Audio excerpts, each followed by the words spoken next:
Bonjour à tous et bienvenue dans cette nouvelle édition du Grand JT des Territoires. Voici tout de suite les titres de l'actualité. Avec à la une les inquiétudes des agriculteurs à cause de la sécheresse.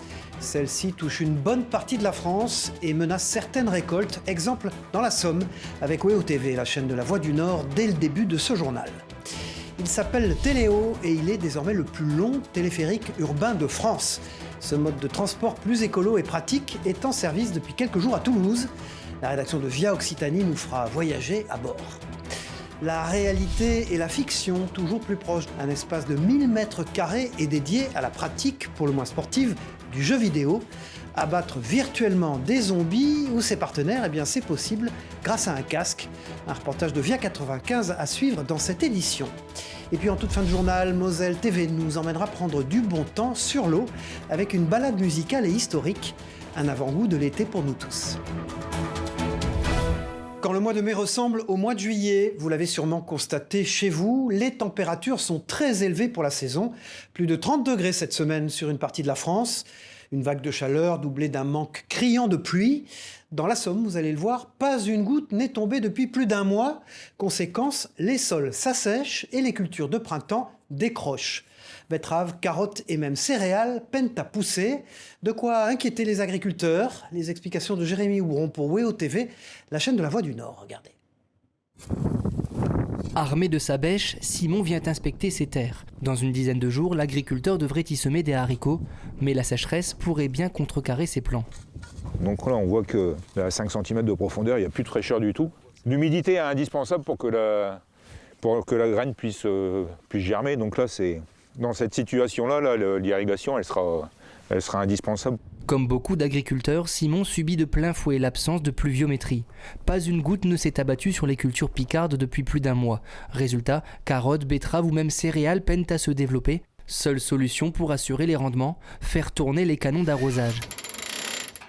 Là, c'est déjà problématique en soi parce que cette sécheresse, elle arrive au printemps. S'il n'y a pas de fraîcheur dans le sol, s'il n'y a pas d'humidité dans le sol, la graine ne peut pas germer. Là, il n'y a pas le choix. Et de toute façon, pour tout ce qui est culture de légumières, comme la carotte, etc., c'est des cultures où il est indispensable d'avoir l'eau pour sécuriser la culture.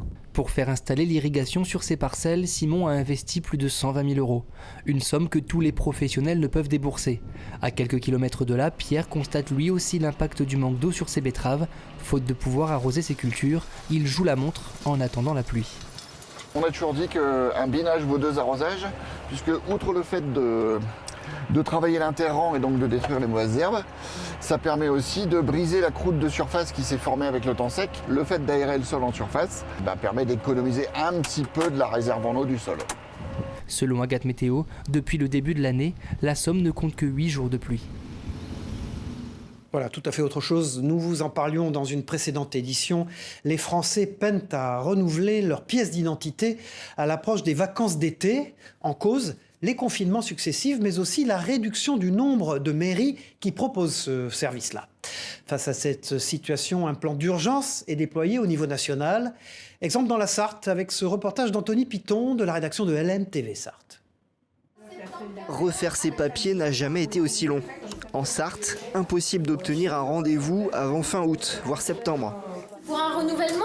Oui. Ouais, nous arrivons au 21 septembre pour les rendez-vous. Waouh. Depuis le mois de novembre, on ne fait que ça. Avant, toutes les mairies le faisaient. Maintenant, nous ne sommes plus que 19 en Sarthe à les faire. Donc automatiquement, tous les rendez-vous s'accumulent. S'il n'y a plus que 19 mairies qui prennent en charge ces demandes, c'est parce que désormais, il faut passer par un dispositif de recueil. Un appareil qui permet de collecter les empreintes. Il y en a 29 en Sarthe pour 354 communes. Mais pour expliquer ces délais interminables, un autre paramètre doit être pris en compte. Les habitants, pendant 2 ans, n'ont pas voyagé, donc ont mis de côté le fait de refaire leur passeport et leur carte d'identité. Pour venir récupérer sa pièce d'identité, il faut attendre à peu près 8 semaines, une fois être passé en mairie. C'est à la préfecture du Mans que toutes les demandes de la région Pays de la Loire sont traitées. Déjà 183 165 demandes entre le 1er janvier de cette année et début mai. On est à des progressions de demandes de plus de 50% pour les cartes nationales d'identité, de plus de 90% pour les passeports. 6 personnes supplémentaires ont été recrutées à la préfecture pour faire face à cet afflux. Et un plan d'urgence national est déployé. Une enveloppe de 10 millions d'euros et 400 dispositifs de recueil seront répartis sur toute la France.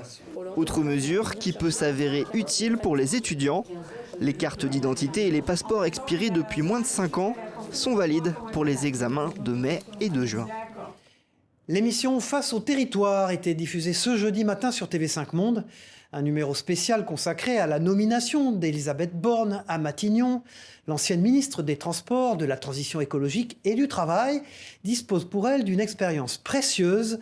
Regardez cet extrait de Face au territoire. Sa dernière grande émission politique, eh bien, c'était ici, chez nous, ici même, à Face au territoire. C'était le 10 février dernier. Elle était notre invitée. Écoutez ce qu'elle a déclaré sur sa relation avec Ségolène Royal. Est-ce que vous avez des nouvelles de Ségolène Royal dont vous avez dirigé le cabinet? Ah non, là, j'ai pas de nouvelles. Là, je suis désolé, je ne vais pas pouvoir vous donner de nouvelles de Ségolène Royal. Vous n'avez pas de contact, plus de contact avec elle? Pas vraiment de contact. Non, je pense qu'on n'est pas tout à fait d'accord sur beaucoup de sujets. Bruno Cotresse, Hervé Gattegno, donc les contacts sont rompus. Ça mérite de la franchise, effectivement, comme déclaration. Alors, ce qui est intéressant, c'est qu'on voit Elisabeth Borne, que ça amuse aussi votre question. Et, visiblement, elle est franche, c'est une femme franche. Voilà, elle est franche et visiblement, leur relation de travail, puisque Elisabeth Borne a travaillé sous l'autorité de Ségolène Royal, n'a pas dû lui laisser beaucoup de bons souvenirs. L'émission Face au territoire consacrée à la nomination d'Elisabeth Borne Première ministre est à voir ou à revoir sur les sites internet des partenaires de l'émission, Ouest France, Nice Matin et 20 minutes. Tout à fait autre chose, direction Toulouse à présent dans ce journal pour y découvrir un moyen de transport étonnant. Le plus grand téléphérique urbain de France, Téléo, c'est son nom, connecte depuis quelques jours 2 points de la Ville Rose situés en hauteur. Avantage de ce transport, le gain de temps et la réduction de l'impact environnemental. Pour son lancement, le déplacement en téléphérique long de 3 km était gratuit. Et Stéphanie Forgeois pour Via Occitanie en a profité et est montée à bord. Regardez. Bon, je me suis dit un téléphérique en pleine ville, j'avais jamais vu et franchement c'était super. C'est magnifique, hein. Superbe, impressionnant. Quand ça décolle, on se croit un peu au ski. Le plus long téléphérique urbain de France vient officiellement d'ouvrir ses portes au public. Téléo permet de rejoindre l'Oncopole au départ de l'université Paul Sabatier en seulement 10 minutes. Ce week-end, le trajet est gratuit, une belle occasion pour les Toulousains de découvrir cette nouvelle attraction. Je trouve que c'est bien et on voit bien la vue, mais c'est un peu comme une attraction, c'est impressionnant. Tu as l'impression d'être dans un manège ? Ouais, un peu. C'était pour essayer avec le petit, pour essayer, ouais. C'est un parc d'attraction aujourd'hui en fait. Ouais, c'est un peu ça, ouais. Je l'utiliserai pas souvent au quotidien, mais voilà, c'est pour ça que je vois ça plus comme un loisir. La rentabilité de ce nouveau moyen de transport ne sera visible que dans quelques mois, mais les usagers espèrent que Téléo va désengorger le périphérique toulousain. Oui, moi je pense que ça fera pas tout, mais bon, c'est déjà une première chose pour avancer dans la meilleure circulation sur Toulouse, oui. Il faut espérer que ça va désengorger le périphérique et que ça va inciter les gens à prendre des transports en commun. Je vais le prendre pour aller à Rangueil, c'est très bien. Alors, je me garerai là et puis je descendrai en téléphérique. À partir de ce lundi, le trajet devient payant. Comme pour le métro et le bus, le ticket coûte 1,60 €. Pensez à valider votre titre avant de monter à bord. C'est une première en France. Un établissement de santé est déconstruit et non démoli, pour laisser la place d'ailleurs à un nouvel établissement, vous allez le voir. Dans les Vosges, une maternité est en travaux et sera remplacée dans quelques mois par un centre lourd de dialyse. Si cela peut sembler a priori ordinaire, la méthode l'est moins. Ainsi, tous les matériaux qui pourront l'être seront réutilisés. Un symbole de ce que l'on appelle l'économie circulaire. Précision d'Anthony Sapp et de Anne Didier pour Vosges Télévisions. Son activité a été transférée l'année passée dans le nouvel hôpital d'Épinal. La maternité arc-en-ciel de la ligne bleue laissera bientôt la place à ce que l'on appelle un centre lourd de dialyse, avec ses consultations de néphrologie, un service de soins de suite et de réadaptation cardiovasculaire. Sachant que l'établissement reçoit chaque semaine 150 personnes souffrant d'insuffisance rénale chronique et 60 nouveaux patients chaque année. Le nombre de postes de dialyse sera ainsi doublé, passant de 24 à 48 en box individuelle. On a décidé d'être confortable déjà pour les patients, donc ça sera pour la partie dialyse. Vous savez qu'un patient est dialysé 3 fois par semaine, à raison de 4 à 6 heures. Donc ils ont chacun un espace de vie, une chambre personnelle. Et le site devrait également être plus agréable pour le personnel soignant, mais avant cela, il faudra passer par quelques mois de travaux. Et pour ce faire, le pôle Louis Pasteur Santé qui gère la clinique a décidé non pas de démolir le bâtiment, mais de le déconstruire pour récupérer tous les matériaux qui pouvaient l'être, les revendre et réduire ainsi les allers-retours vers la déchetterie. Une idée qui a encore du mal à faire son chemin, c'est d'ailleurs ici une première en France pour un établissement de santé. Ça s'est jamais vu parce que souvent on ne comprend pas le raisonnement du réemploi. Et donc ce qu'on fait, c'est qu'on fait de la démolition traditionnelle. Alors que là, l'objet, c'est justement de déposer à l'envers du construit pour pouvoir réemployer ailleurs. Pour l'instant, tout part à la matériothèque de l'association AMI et qui est mis en vente aux particuliers qui souhaitent réparer chez lui, mais à moindre coût. Et si l'on parle peu de déconstruction, c'est aussi parce que très peu de professionnels du bâtiment sont capables de le faire. L'entreprise spinalienne d'insertion Revalprest a donc décroché le marché avec une dizaine de ses salariés qui apprennent le métier tout en travaillant, ce qui leur ouvre forcément de belles perspectives d'avenir. C'est un marché privé, donc ça aussi c'est une première pour Revalprest. Et effectivement, on s'aperçoit que depuis un mois et demi, on fait souvent appel à nous dans la déconstruction. Les travaux devraient durer quelques mois pour une ouverture du centre en décembre ou janvier prochain. Coût global de l'opération environ 8,5 millions d'euros, matériel médical compris. Lui aussi est un chantier unique. À Limoges, la préservation des arbres et des espaces verts est au cœur des préoccupations locales. Les services de la ville ont travaillé pendant 2 ans au sauvetage d'un séquoia posé sur un bâtiment destiné à la démolition. L'arbre a fait l'objet de toutes les attentions et est désormais sauvé. Son histoire vous est racontée par Alain Druot pour la rédaction de 7 à Limoges. Nous connaissons cet arbre depuis toujours ou presque. À plus de 50 ans, il fait parfois s'arrêter les promeneurs avenue du Maréchal Foch. Appuyé depuis plus de 15 ans sur un bâtiment annexe de l'école du quartier voué à la démolition, le séquoia était en danger. Après 2 ans d'observation et de soins, il est tiré d'affaire et en sécurité. Pour ce faire, on a dû mettre l'arbre avec un étai pour pouvoir sécuriser le chantier afin que les gens puissent travailler tranquillement et en sécurité pour abattre le bâtiment. Il a une forme particulière, c'est un séquoia dendron pendulum, donc sa forme qui pousse à l'horizontale, elle est normale.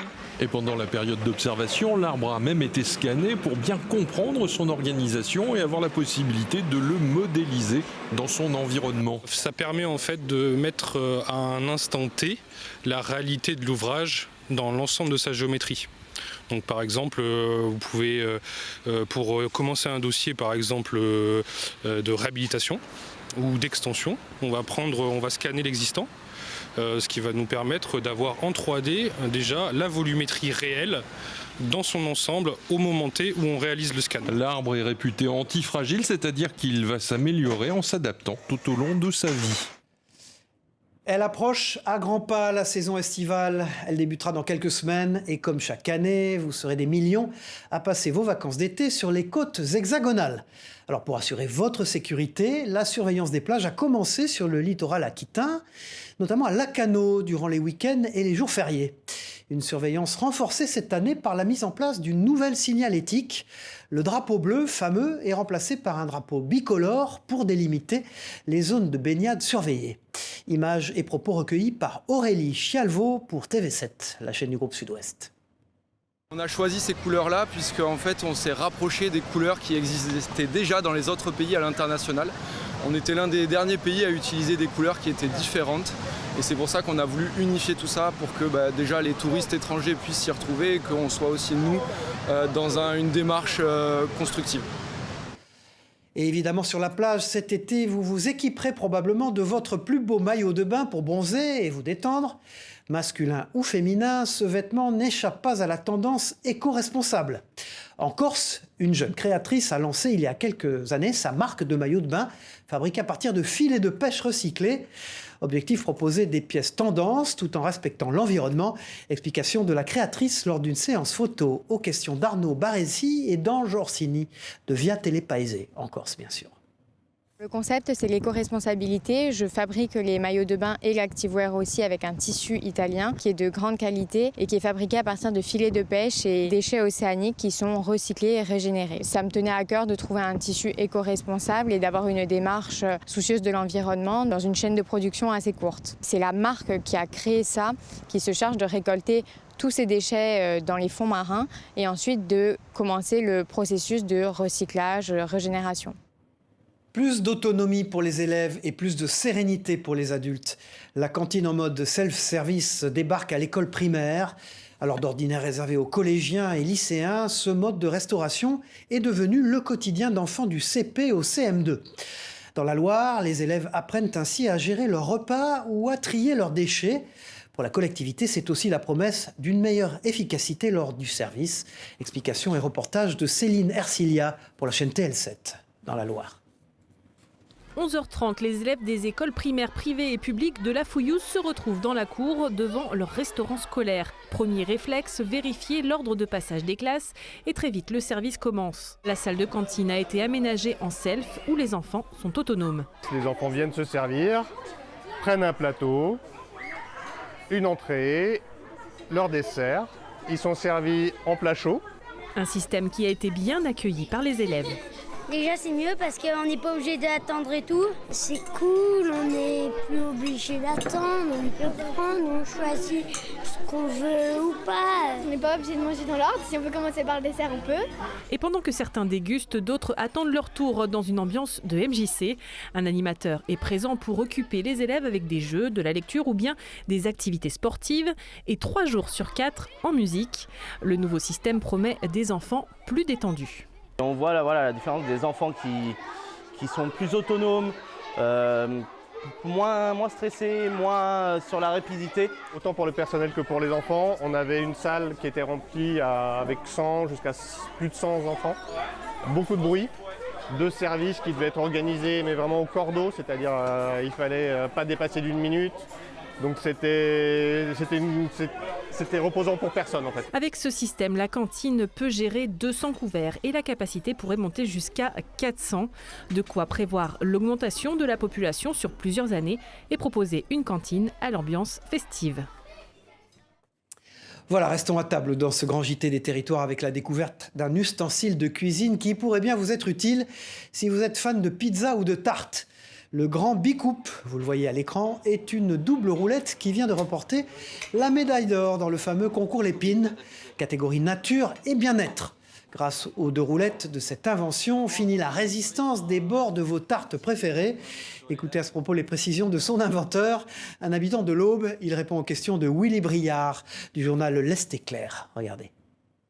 Le problème avec la roulette à pizza, quand on veut couper dans un plat à tarte avec, on n'arrive jamais à voir la croûte dans le coin. Le trottoir, quand même.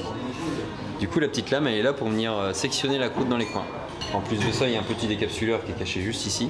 On va le poser à l'envers pour pas saillir la table. Tout est en métal, le corps est en zamac, ça c'est fait sur Lyon.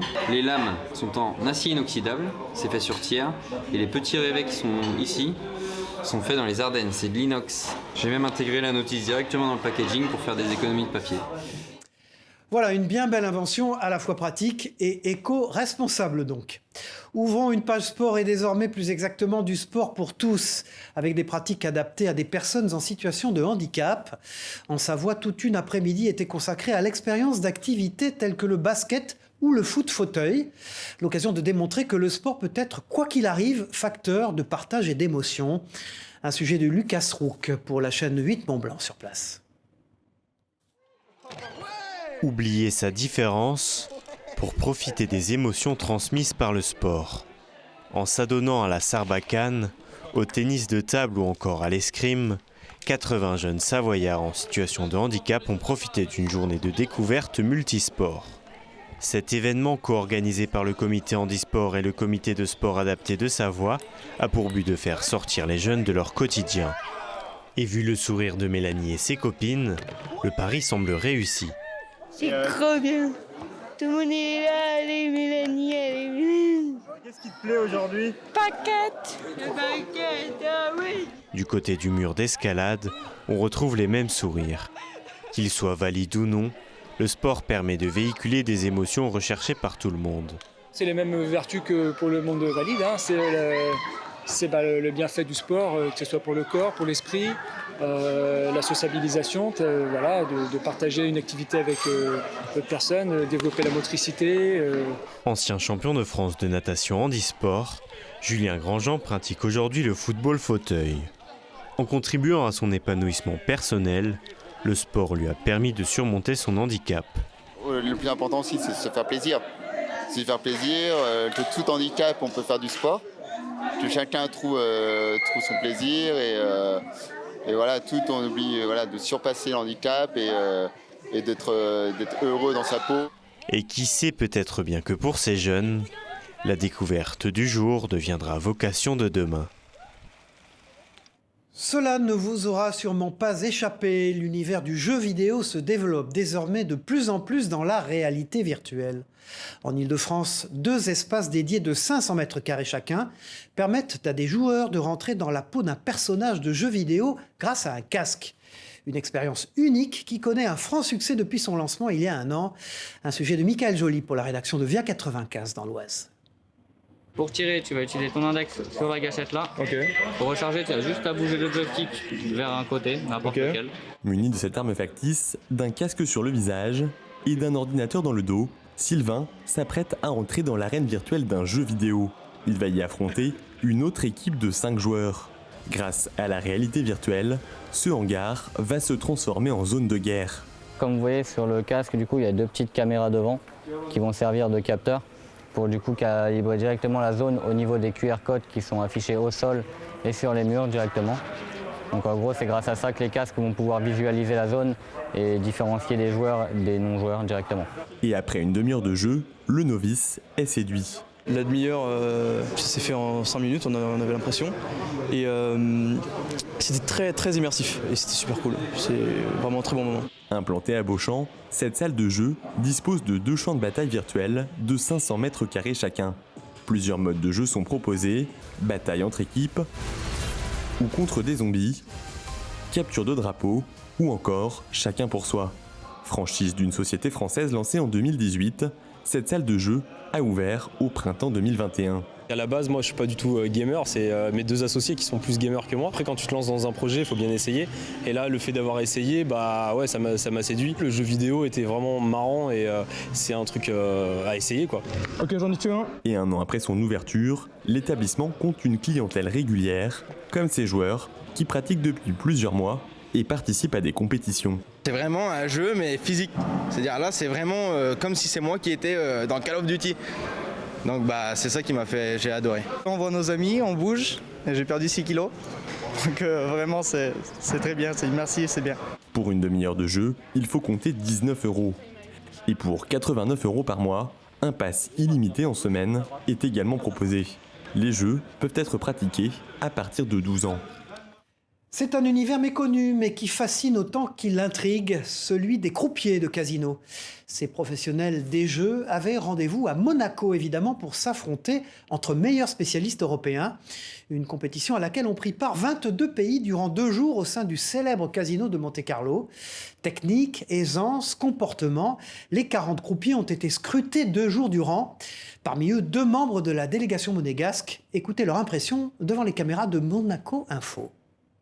L'important, c'est de pouvoir se challenger avec d'autres pays, se confronter aux autres, montrer les points forts, les points faibles de chaque pays et en tirer le meilleur. Et c'est très enrichissant déjà de les côtoyer, de voir tout le monde autour de soi comme ça, de tous les pays.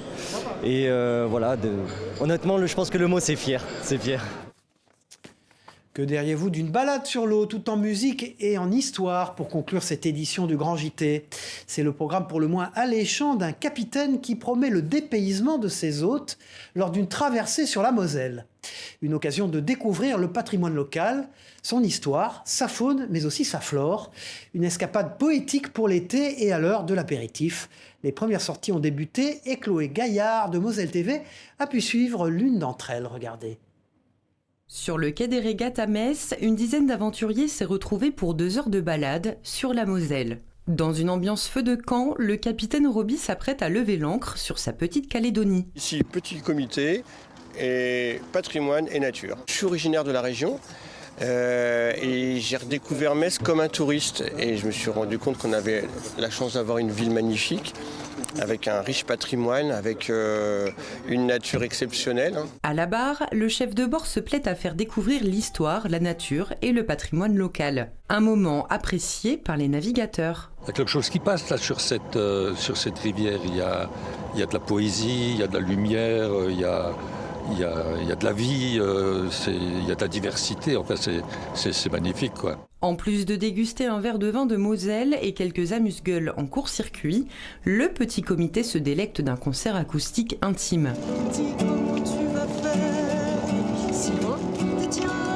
Le partage et la convivialité sont les maîtres mots de cet instant. Si les marins d'eau douce profitent en toute sérénité, c'est en partie grâce à leur embarcation solaire. Nous, on est autonome.